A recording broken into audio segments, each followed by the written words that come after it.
Selamat pagi. Sebelumnya, Assalamualaikum warahmatullahi wabarakatuh. Bagaimana kabar kalian hari ini? Semoga semua sehat-sehat selalu ya. Sebelum kita lanjutkan materi kita, jangan lupa untuk mengisi daftar hadir di link Google Form yang berada di kolom komentar terlebih dahulu. Baiklah, untuk pagi hari ini kita akan melanjutkan materi kita untuk kelas 12 tentang peran pers di Indonesia.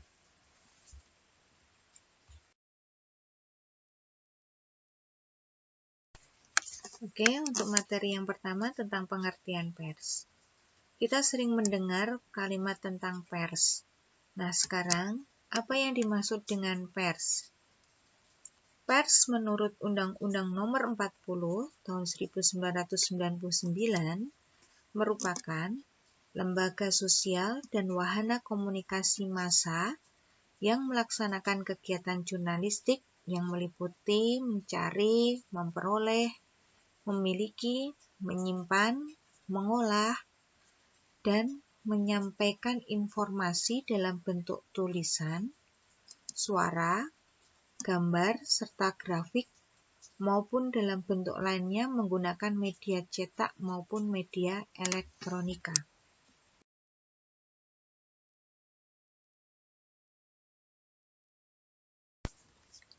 Selanjutnya tentang fungsi pers. Pers memiliki fungsi yang pertama, media informasi. Di sini, pers memberikan dan menyediakan informasi mengenai peristiwa yang terjadi di dalam masyarakat. Kemudian yang kedua, fungsi pendidikan. Pers sebagai sarana pendidikan massa, pers memuat tulisan-tulisan yang mengandung pengetahuan, sehingga menambah wawasan dan pengetahuan masyarakat. Kemudian yang ketiga, fungsi menghibur. Pers menjadi media yang menyajikan hiburan-hiburan ringan. Hal ini untuk mengimbangi berbagai berita berat dan artikel berbobot. Bentuk pers di sini berbentuk cerpen, cerbung, cergam, kemudian karikatur maupun teka-teki silang. Kemudian yang keempat, sebagai fungsi kontrol sosial. Di sini pers untuk mengontrol, mengoreksi, mengkritiki sesuatu yang bersifat tidak membangun. Dalam pelaksanaannya, pers juga berfungsi untuk mengawasi jalannya birokrasi, sehingga dapat mencegah terjadinya penyelewengan, seperti KKN maupun penyelewengan yang lainnya.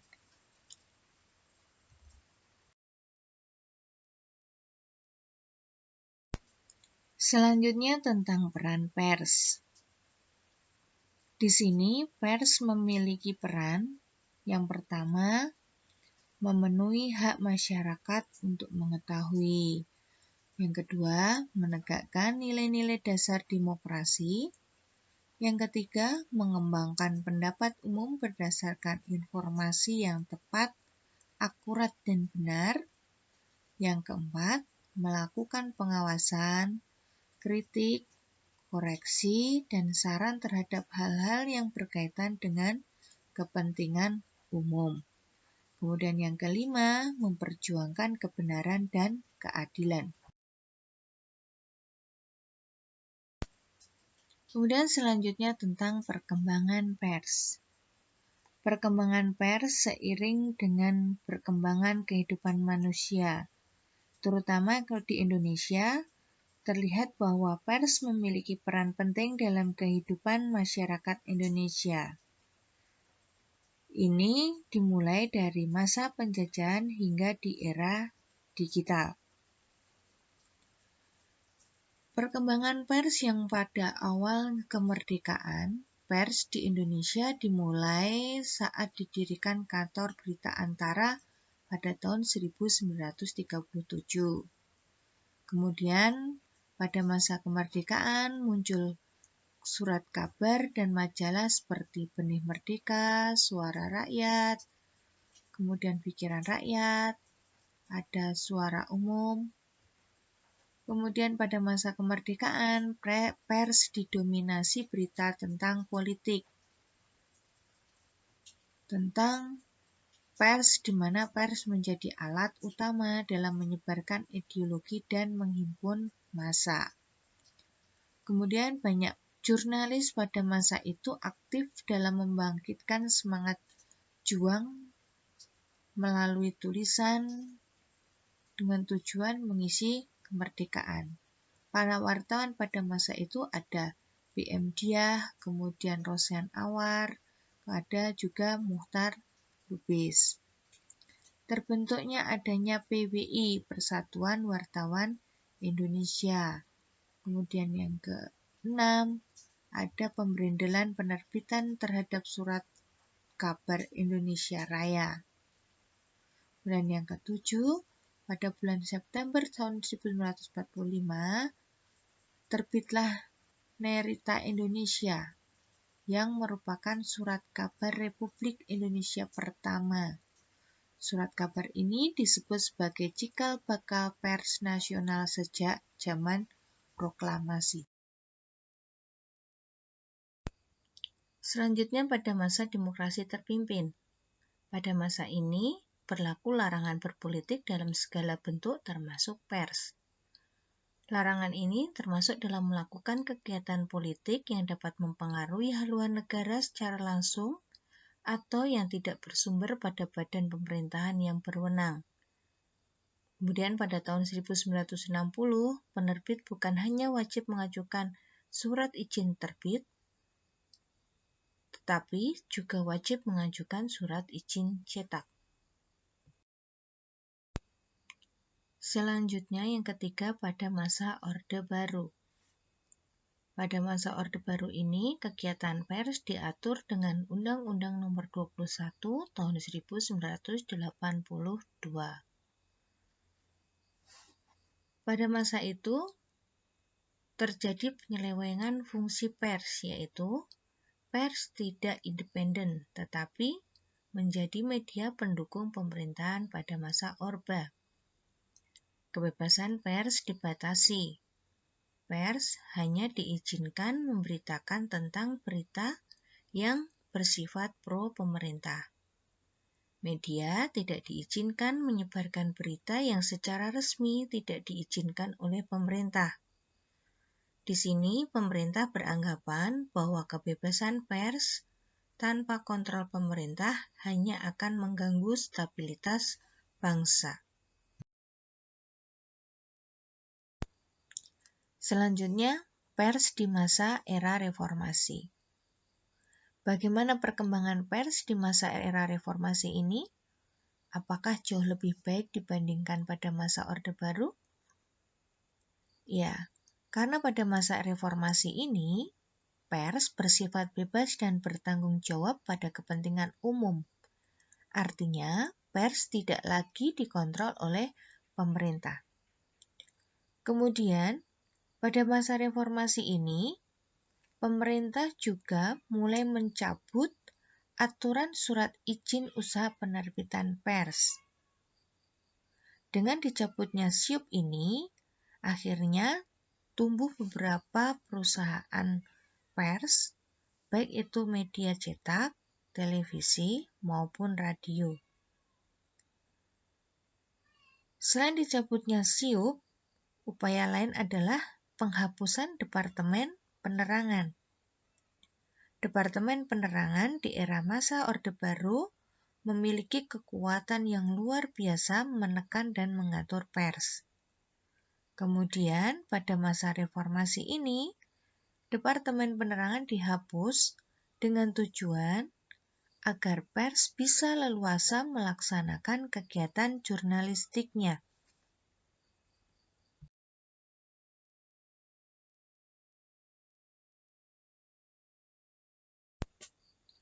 Kebebasan pers dan dampak penyalahgunaan media massa. Saat ini, kebebasan pers sangat longgar sekali, tidak hanya menimbulkan ratusan penerbit baru, tetapi juga menimbulkan kebebasan pers yang bersifat anarkis. Kebebasan pers yang kebablasan tersebut secara formal hanya bisa dihentikan melalui dua cara, yakni melalui pengadilan dan penegakan etika profesi oleh Dewan Pers. Gangguan yang mengancam kebebasan pers tentang penyalahgunaan pers dan pengendalian kebebasan pers. Dalam pengendalian kebebasan pers, adanya distorsi perundang-undangan, kemudian adanya campur tangan aparat, adanya pengadilan massa atau yang bersikap main hakim sendiri, kemudian perilaku pers sendiri untuk memperoleh keuntungan pribadi. Kemudian penyalahgunaan kebebasan pers diantaranya berita tentang fitnah, hinaan, kemudian penyajian informasi yang tidak akurat, mengandung tendensi, kekerasan, pornografi, dan lain-lain.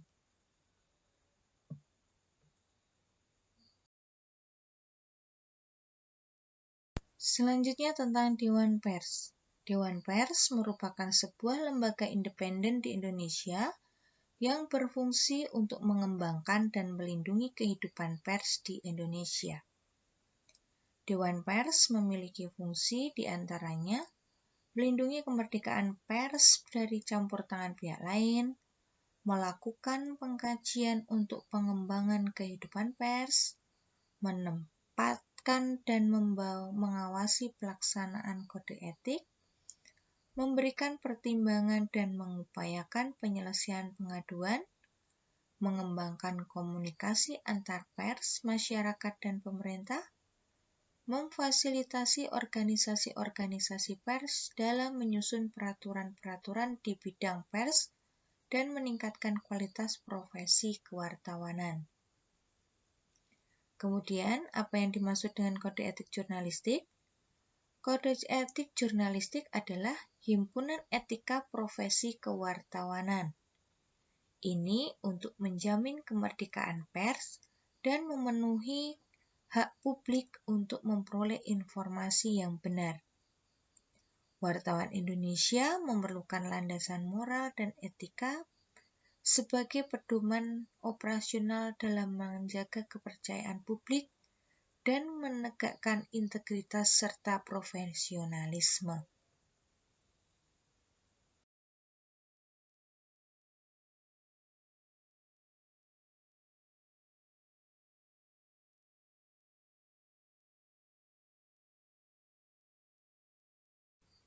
Baiklah, demikian materi kita hari ini. Semoga bermanfaat. Jangan lupa untuk tetap selalu jaga kesehatan dan mematuhi prokes. Tetap semangat dan selamat belajar. Wassalamualaikum warahmatullahi wabarakatuh.